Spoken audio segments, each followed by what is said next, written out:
Oke, Assalamualaikum warahmatullahi wabarakatuh. Selamat datang kembali di channel Kang Dani Kimia. Bersama saya, Kang Dani. Kita akan belajar sel volta untuk hari ini. Oke, mengawali pembelajaran ini, saya akan mulai jelaskan suatu fenomena eksperimen ya. Dulu di kelas 11, kita mengenal reaksi ini adalah reaksi pendesakan logam. Nah, sebetulnya itu adalah reaksi yang berhubungan dengan reduksi dan oksidasi suatu senyawa. Oke. Nah, di sini saya punya CuSO4. Nah, ini basicnya CuSO4 ini larutannya berwarna biru. Oke. CuSO4 ini larutannya berwarna biru. Nah, apa yang akan terjadi ketika kita tambahkan ke dalam CuSO4 ini sebuah logam Zn? Misalkan lempengan logam Zn ya, misalkan segede ginilah Zn-nya ya. Ini Zn ya. Oke.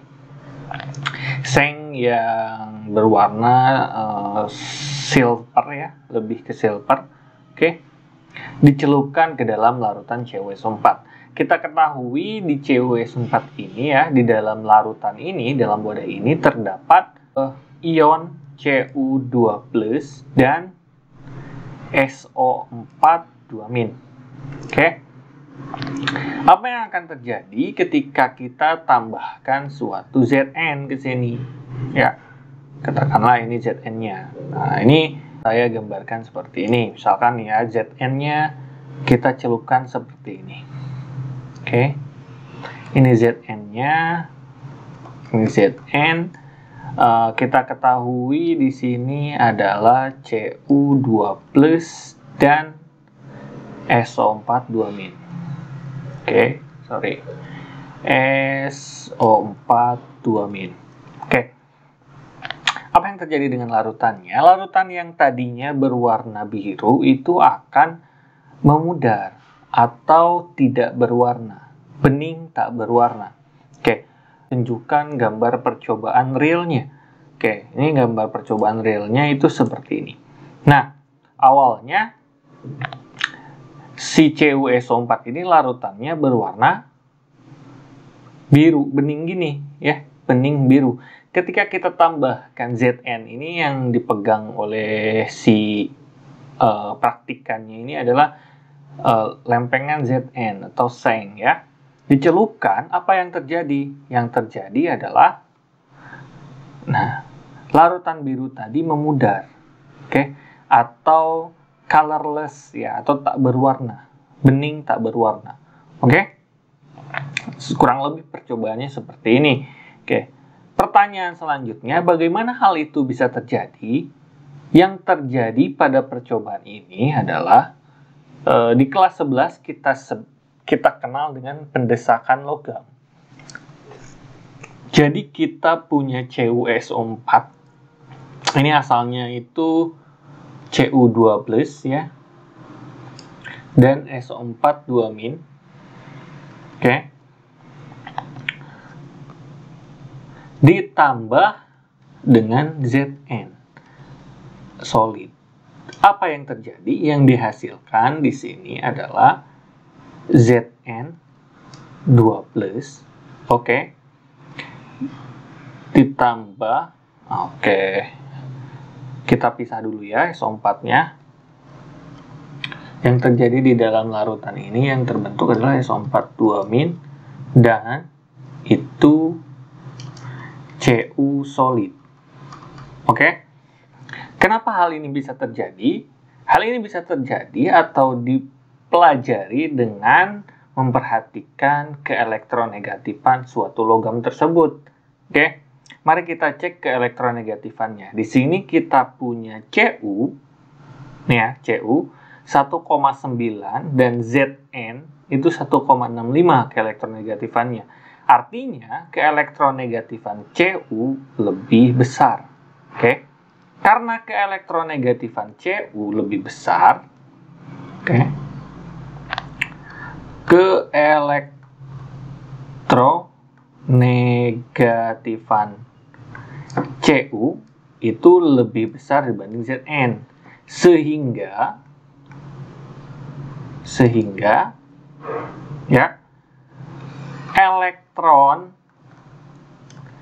Zn ditarik atau direbut lah ya oleh si Cu. Ketika kita punya Cu2+ di sini, artinya si Cu ini kehilangan 2 elektron. Ketemu si Zn ikutan nyemplung nih di larutan ini. Oh, kata si Cu tuh, oh gue lebih elektronegatif nih. Ya udah nih, serahin elektron lu, kata si Cu itu ya.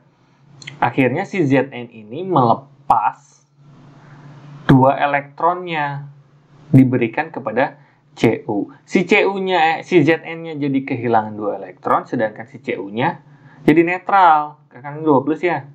Terus ditambah 2 elektron jadi netral, sehingga dia solid ya, terbentuk endapan.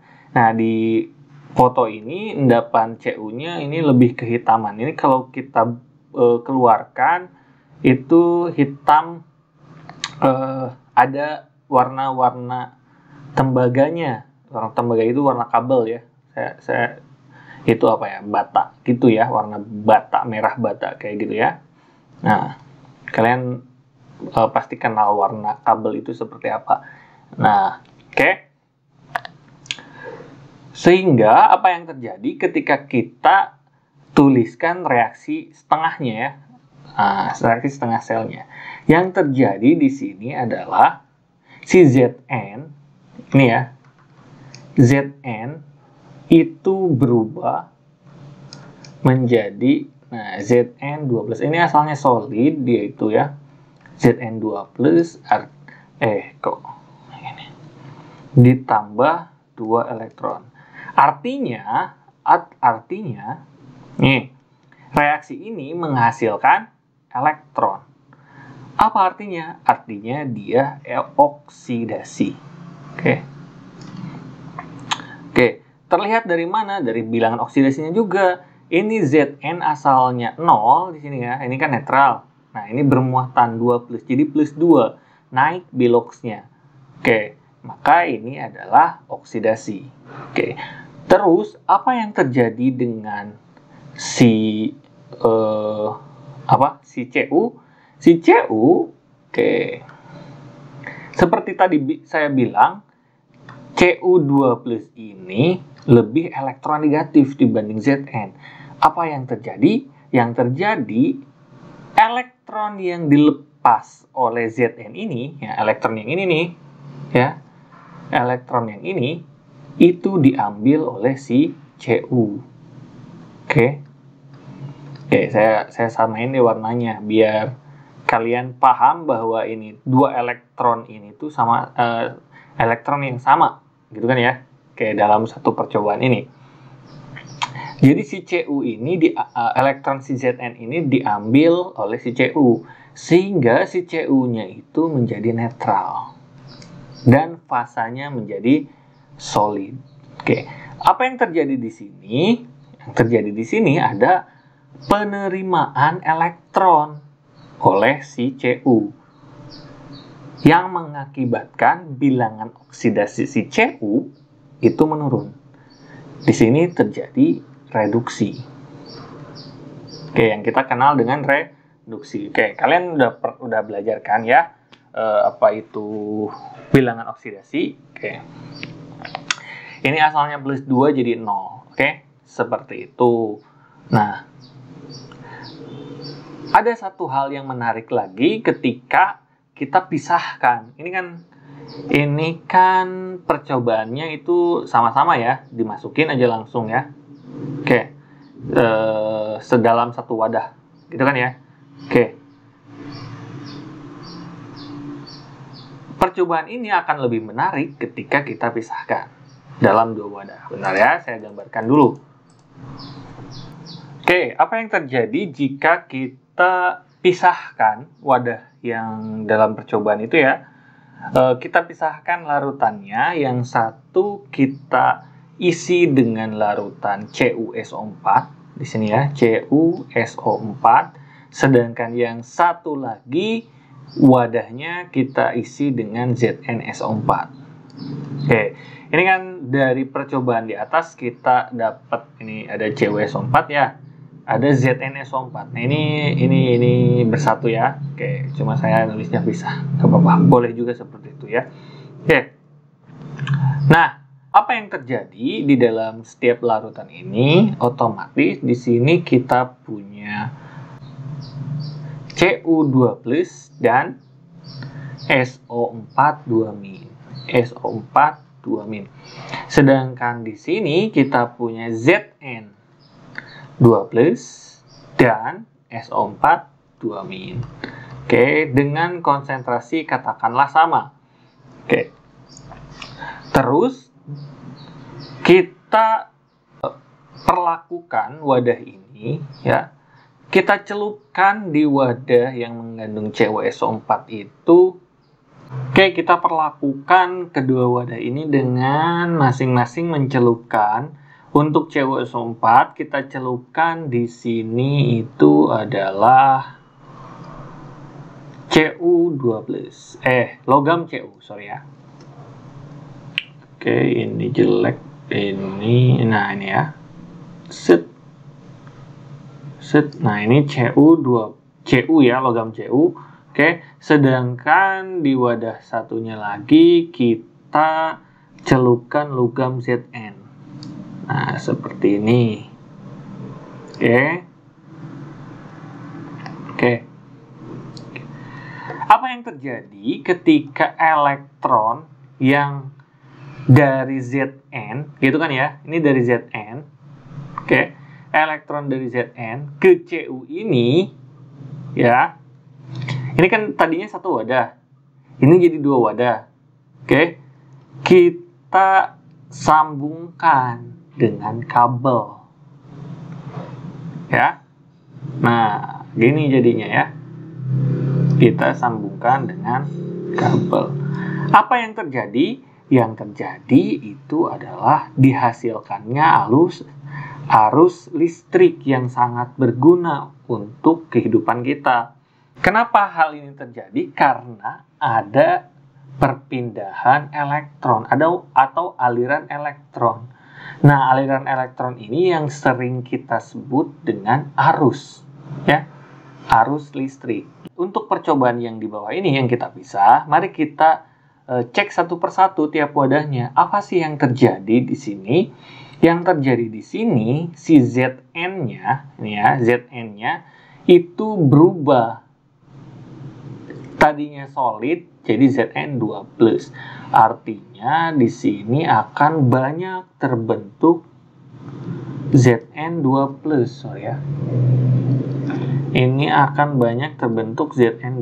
Ini Zn2+, Zn2+, banyak sekali Zn2+. Oke. Dan elektronnya mengalir. Nih, elektronnya mengalir ke atas, gitu kan ya. Elektronnya mengalir. Nah, terus ke sini ya.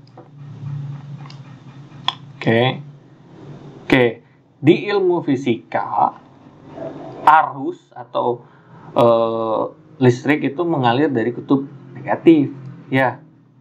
Oke, sehingga logam Zn ini kita sebut dengan kutub negatif. Oke, si Zn ini. Maka dia menuju kutub positif. Oke, jadi logam Cu ini adalah kutub positifnya. Oke, ini Zn. Oke. Terus yang di wadah satunya lagi, apa yang terjadi? Yang terjadi adalah logam atau ion Cu2+ ini berubah menjadi logam Cu. Oke. Artinya yang Cu2+ di sini nih ya, kan banyak Cu2+ di sini ya. Itu akan menempel ke logam Cu ini. Artinya logam Cu-nya semakin bertambah beratnya. Oke. Jadi akan terbentuk, nah di sini tuh, nah seperti ini. Oke. Karena si Cu2 plusnya semakin lama semakin menempel ya, banyak menempel atau berubah jadi solid. Oke, artinya di wadah ini lebih banyak ion negatif, yaitu si SO42- ini. Sedangkan di wadah ini semakin banyak ion positif. Oke, yaitu si Zn2+ ini. Nah, pada satu waktu percobaan ini itu tidak akan seimbang lagi. Artinya arusnya berhenti mengalir. Oke. Untuk dapat mengalir terus-menerus ya, arusnya ini atau elektronnya mengalir terus-menerus, dibuatlah yang namanya itu jembatan garam. Ini adalah jembatan garam. Jadi saya buat jembatan ini saya buat jembatan garam. Oke.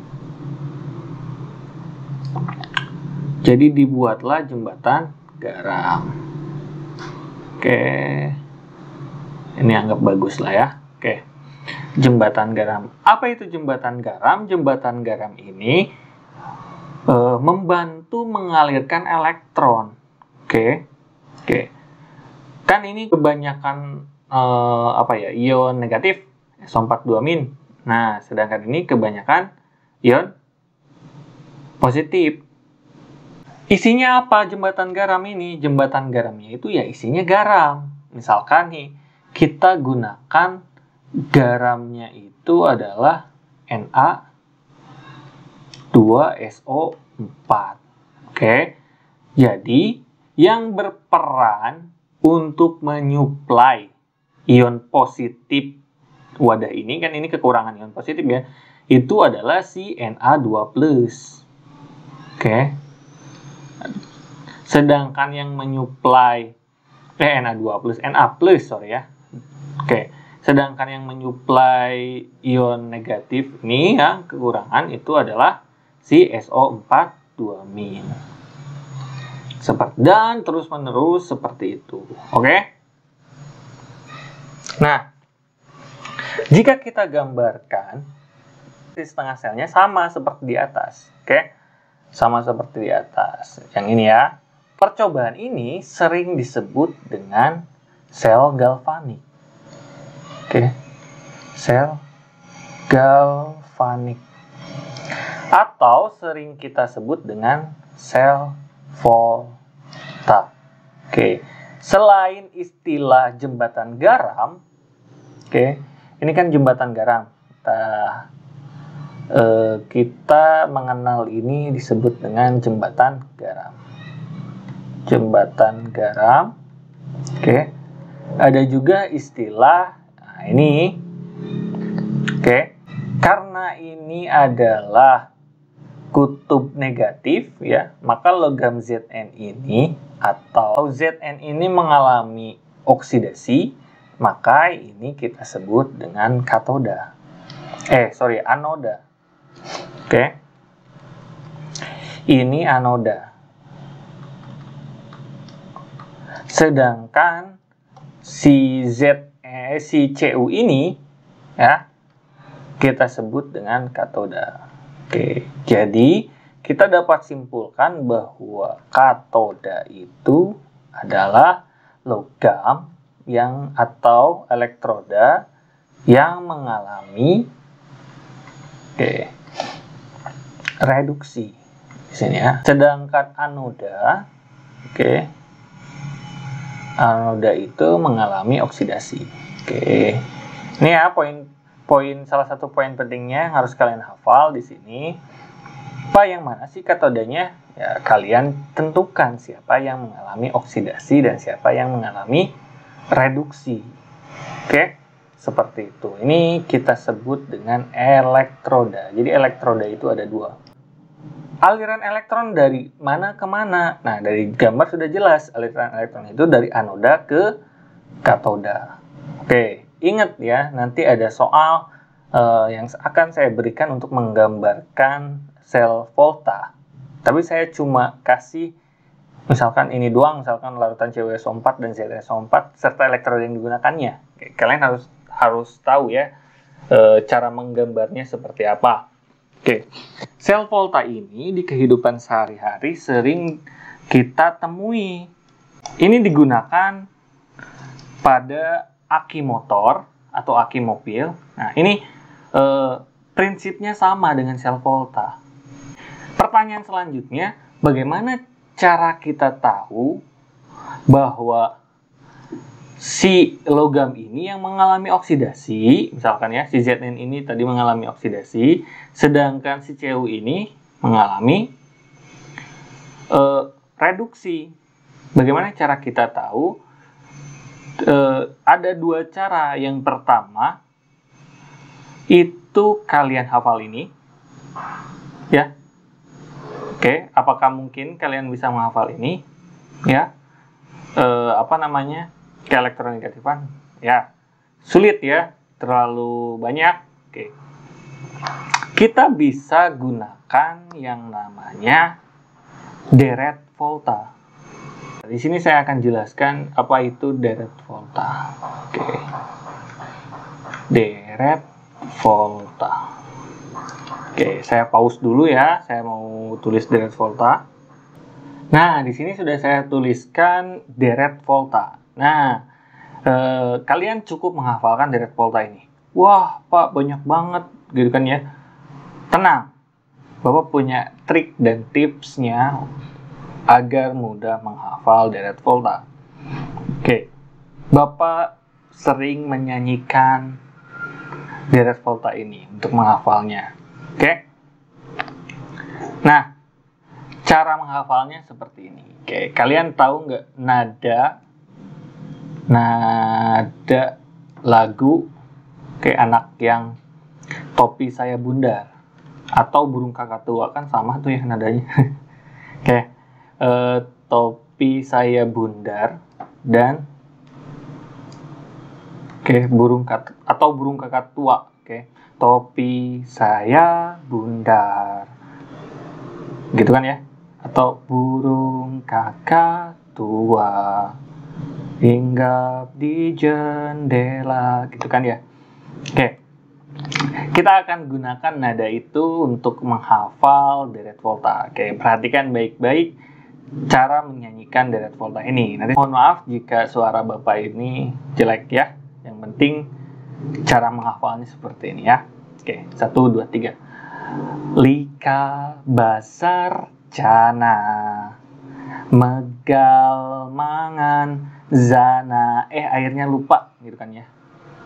Cerve cejo nisan, PBH SB BI CUHGAG petau. Paham di sini?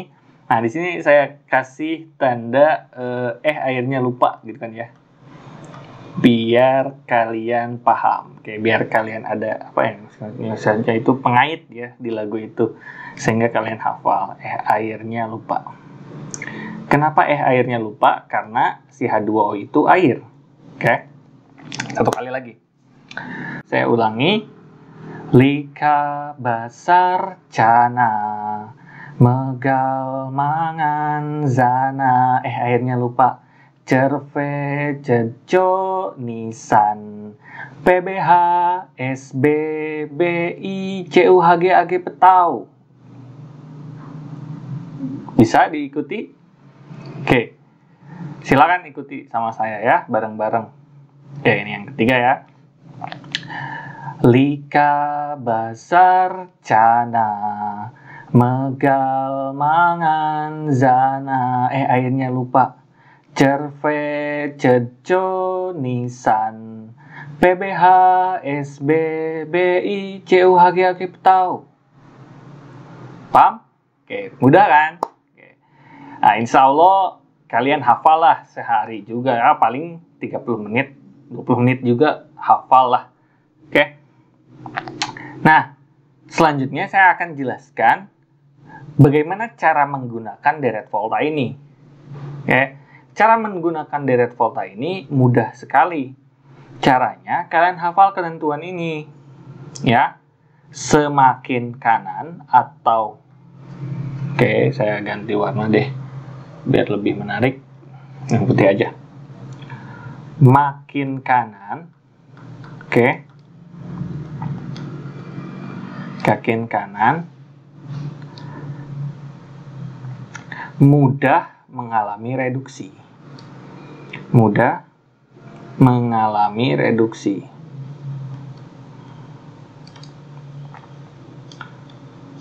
Oke, mengalami reduksi. Mudah reduksi, gitu kan ya? Oke, jadi kalau misalkan Bapak ingin singkat itu maka mure, gitu kan ya? Maka mure. Oke, makin kanan mudah reduksi. Jadi prakteknya seperti ini. Jika kita bandingkan logam, misalkan litium dengan kalium, kan ya? Litium kalium itu kan 1A, oke? Antara litium dan kalium, gitu kan ya? Siapakah yang mengalami reduksi? Gitu kan ya? Siapa yang mengalami reduksi? Yaitu logam yang paling kanan. Maka mure, makin kanan mudah reduksi. Sehingga yang mengalami reduksi itu adalah kalium. Oke. Artinya reaksinya akan seperti ini. Ingat, kalium itu logam 1A. Dia muatannya +1. Oke. Oke, bentar ya. 1A. Oke, ini kan +1. Dia mengikat atau mengambil 1 elektron. Nah, sehingga dia jadi solid. Gitu kan ya? Ini kan reduksi, asalnya bilangan piloxnya itu +1 jadi 0. Oke. Ini reduksi. Oke. Yang terjadi dengan Li adalah oksidasi. Kebalikannya seperti itu ya, cara menggunakan direct volta ini. Oke. Sehingga kita bisa tentukan reaksinya seperti ini. Li, oke. Li plus, oke, ditambah elektron. Nah, apa yang terjadi di sini? Biloxnya naik, asalnya 0 jadi +1, sehingga ini adalah oksidasi. Jika kalian bisa menentukan siapa yang mengalami reduksi dan oksidasinya, selanjutnya kalian tentukan si K ini sebagai katoda atau anoda. Ingat, ketentuan di atas, katoda itu mengalami reduksi, sedangkan anoda oksidasi. Berarti yang di anoda itu Li, gitu kan ya? Ini adalah anoda. Oke, ini adalah katoda. Selanjutnya kalian tinggal gambar bagannya. Kayak gitu ya, atau gambar percobaan seperti ininya. Oke. Oke, gambarnya itu jadi seperti ini ya, saya contohkan ya. Nanti saya kasih apa ya, soal yang mirip. Oke, jadi kayak gini ya. Kita punya 2 wadah. Di sini misalkan ya. Set. Nah ya. Kita punya 2 wadah.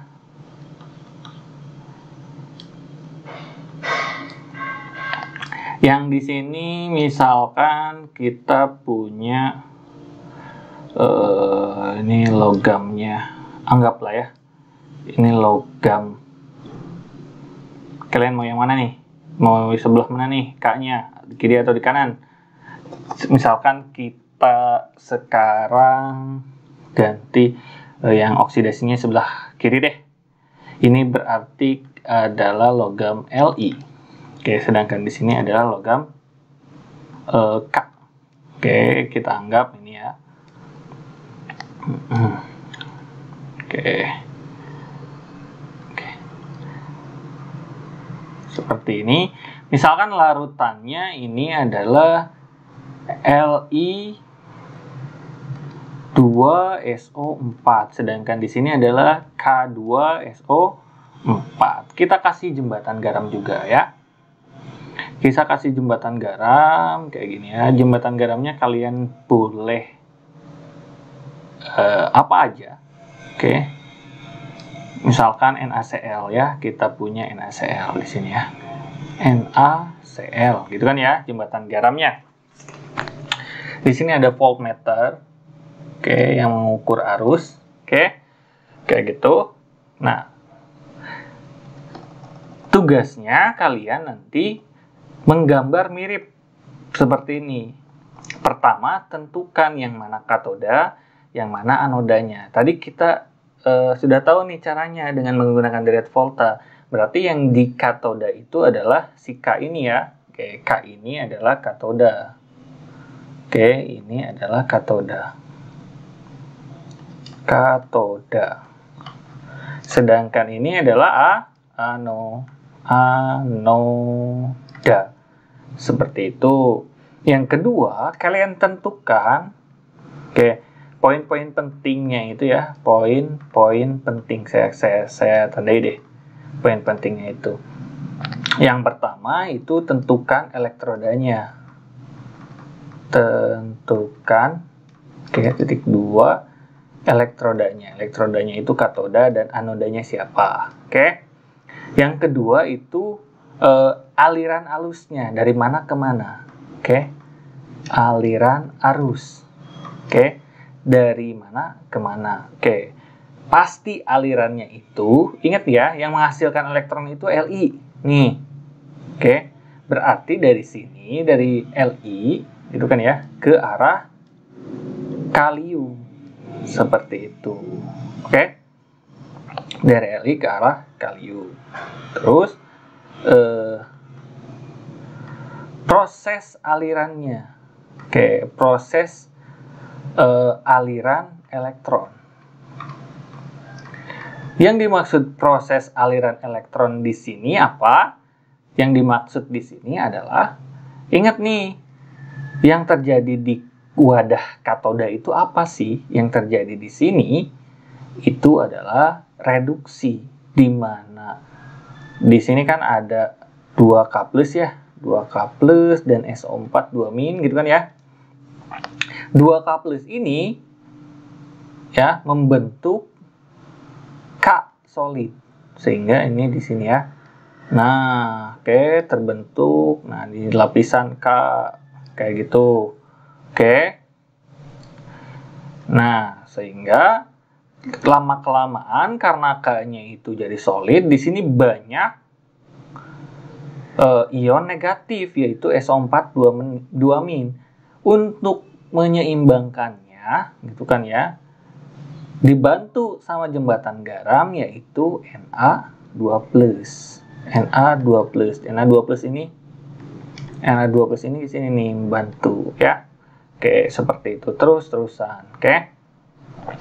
Sedangkan di wadah anoda apa yang terjadi? Lihat di reaksinya nih. Yang reaksinya itu Li menjadi Li+. Oke. Li menjadi Li+. Artinya ya, logam ini lama-kelamaan akan terkikis sedikit demi sedikit ya, menjadi Li+. Nah, sini kan ada Li2+ juga ya. 2+, L2+, gitu kan ya. Oke. Sedangkan di sini juga ada SO4 2-. Apa yang terjadi di sini? Nanti di sini kelebihan ion positif diseimbangkan oleh si Cl-, jembatan garam ini ya. Oke, jadi seperti ini. Nah, kayak gitu. Dan terus muterlah elektron ini ya, terus mengalir sehingga arus ini akan terus dihasilkan. Seperti itu. Nah, ingat ya poin-poin penting ini. Nah, saya akan kasih tugas nanti sama kalian ya. Jadi tugasnya ada 2. Pertama, kalian hafalkan direct volta dan nyanyikan. Oke. Nyanyikan. Oke. Yang kedua, kalian gambar sel volta. Nanti saya kasih tuh, misalkan saya melakukan percobaan, misalkan salah satu logam ini dengan logam ini, gitu kan ya. Elektrodanya ini dan ini. Oke. Tuliskan, gambarkan sel voltanya, bagan sel voltanya, seperti itu. Jadi akan ada 2 tugas. Oke. Kayak gitu ya. Di pertemuan selanjutnya, nah ini pertemuan kali ini cukup sampai di sini. Di pertemuan selanjutnya kita akan mempelajari berapa sih arus yang dihasilkan dari percobaan ini, gitu kan ya. Jadi arusnya itu berapa, pertanyaannya gitu. Oke, bisa kita hitung. Oke, ini bisa kita hitung. Bagaimana cara menghitungnya? Saya akan jelaskan di pertemuan selanjutnya atau di tatap muka ya, kalau bisa ya. Oke, terima kasih, dicukupkan sampai di sini pertemuan kali ini. Jika ada pertanyaan silahkan WhatsApp saya. Wassalamualaikum warahmatullahi wabarakatuh.